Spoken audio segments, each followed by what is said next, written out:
and it raises a question I've certainly never heard before.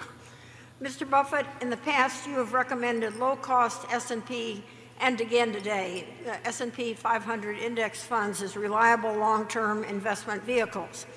These funds have certain inherent structural advantages, such as low costs and automatic reshuffling of their holding. But Berkshire also has certain structural advantages, such as financial leverage from the float and diverse capital allocation opportunities. I think of Berkshire as being ahead in this game.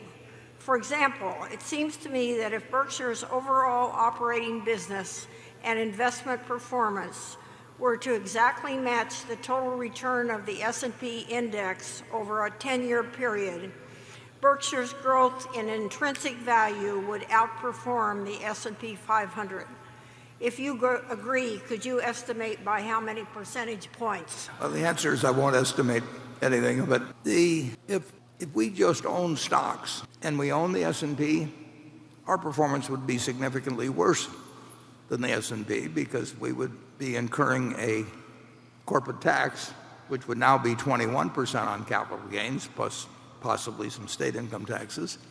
And effectively, our tax rate on dividends depends where they're held, but somewhere between 10.5% or 11% and 13%. So Berkshire is a mistake. It's at a corporate disadvantage simply by the way the tax law runs compared to owning an index fund, which has no tax at the corporate level, but just passes through to shareholders. So I don't know whether we'll outperform the S&P 500 or not. I know that we'll behave with our shareholders' money exactly as we would behave with our own money, and we'll basically tie our fortunes in life to this business, and we will be very cognizant of doing anything that can destroy value in any significant way. But we will probably, if there were to be a very strong bull market from this point forward, we would probably underperform during that period. If the market 5 years from now or 10 years from now is at this level or below, we will probably overperform. But I don't think that I don't quite understand the question in terms of when it says the total return of the S&P over a 10-year period and Berkshire's growth in intrinsic value would outperform. I don't know whether that will happen or not. Charlie? Well, there'd be one big advantage for the shareholders that pay taxes, and that is that the Berkshire shareholders, even if we just match the S&P, we'd be way ahead after taxes. We all have a pretty decent role in life and a pretty good position. We shouldn't be too disappointed. No. If we could have structured, going back to partnership days, we could have structured things so that actually over a period of time doing the same things we did would have come out somewhat more favorably for shareholders if we kept it to the original partnership group. But the present form hasn't worked badly, although we have had periods when our corporate capital gains tax as opposed to the individual, I think it got up to 39% over a couple of years or 1 year, and certainly was 35% for a long time. And then on top of that, we had state income taxes in some cases, and they exceeded. Well, I mean, if you owned a pass-through fund, you did not have that level of possible double taxation.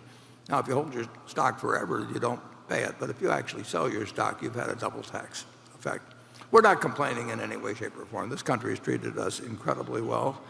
And we've had this huge tailwind, which I wrote about in the annual report, and it wouldn't have happened in any other country. So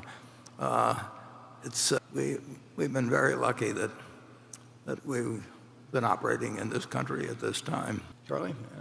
No. Jonathan? In Nevada, several casinos have cut the cord with our NV Energy subsidiary and are seeking their electricity needs elsewhere, even though they had to pay huge exit fees. I have 3 questions about this phenomenon. 1, do you believe that these are rational choices, or were they made for non-economic reasons? 2, what can NVD do, if anything, to stem the tide of defections? And 3, is this something that could happen in other states where you operate regulated utilities, or is the situation in Nevada somehow unique because of supersized customers that have more leverage in the power market than smaller industrial customers in other states? And I don't know whether that's a question for you or Greg, but I'd be happy to hear from either of you. It's a question for Greg. Thanks, Jonathan. So just for everybody, I think they heard the question from Jonathan, but we've owned the utility there for approximately 5 years. When we inherited the utility, we knew it had some fundamental issues around its customers. The relationships were really strained from day one because they'd had a history of continuing to increase rates, and they really weren't delivering renewable energy or meeting the customer's needs or expectations. So we knew we had some challenges there. As we sit here today, we've had 5 customers leave our system. Those customers still use our distribution services. So the only thing we do not provide them is the power. So we have lost an opportunity to sell them power, and we've lost the associated margin on that. And we were disappointed with that. We do recover, substantial fees, as you noted. How the commission looked at it was, well, you'll lose this customer. We'll give you effectively 6 years of profit on that. And by then you should have grown back into your normal load. And actually, it's a fair outcome. Our load is higher than it was relative to when those customers have left. So we've grown through that, and it's consistent with their belief. The fundamental issue, and you've touched on it, why are they leaving? There are economic reasons for them leaving. And the fundamental reason is in year 7, they no longer bear sort of the societal costs that are being imposed by the state. They don't have to bear the costs of renewable energy. They don't bear the costs of energy efficiency. And they viewed it as sort of the time to exit out of that model. We do have a variety of legislation that's going to levelize the playing field. We've had a number of customers that announced they were leaving now have entered into long-term agreements with NV Energy. And I really do believe our team has the right model, which we're much more focused on delivering a great value proposition to our customers. So it has to include price, but equally we're building substantial renewable energy there now. And long-term, our team will deliver a great proposition to them.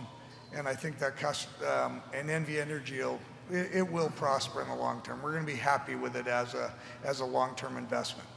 Thank you. Greg, could you give the audience a rough approximation of what, say, in the 10 years or whatever it may be before we bought Nevada Power, what had happened with rates, what has happened with rates under us, and what has happened with coal generation under us? Right. Yeah, that's great. So it's Warren's really expanding on the focus we brought to delivering something to the customer.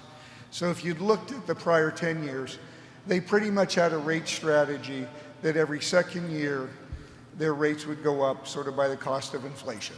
And that pretty much materialized year after year. We came in immediately, just like we've done in Iowa. So we've built all that renewable in Iowa, and we've never increased rates since the date we acquired it, 1999. So rates have been stable, and we don't ever see raising rates in Iowa till probably 2030 or 2031. Our team took a very similar approach in Nevada, which was to stabilize it. So rates are down probably 5 to 7% since we've owned them, so we haven't had rate increases. We've announced substantial rate increases again that'll take effect every 2 years. So just like we used to be able to have rate increases, we have a view of when we'll decrease their rates. The rates will go down again in 2002. In 2 years. And then on top of that, there's been an approach to eliminate coal, as Warren touched on. So fundamentally, when we acquired it, all their coal fleet was operating. We've retired a substantial portion of the coal fleet already. And by, I believe it's within a year, this 2023, we'll have eliminated 100% of their use of coal in that state. And it was a substantial portion of their portfolio in the past. So team's done a great job. Thank you. Charlie, have it? No.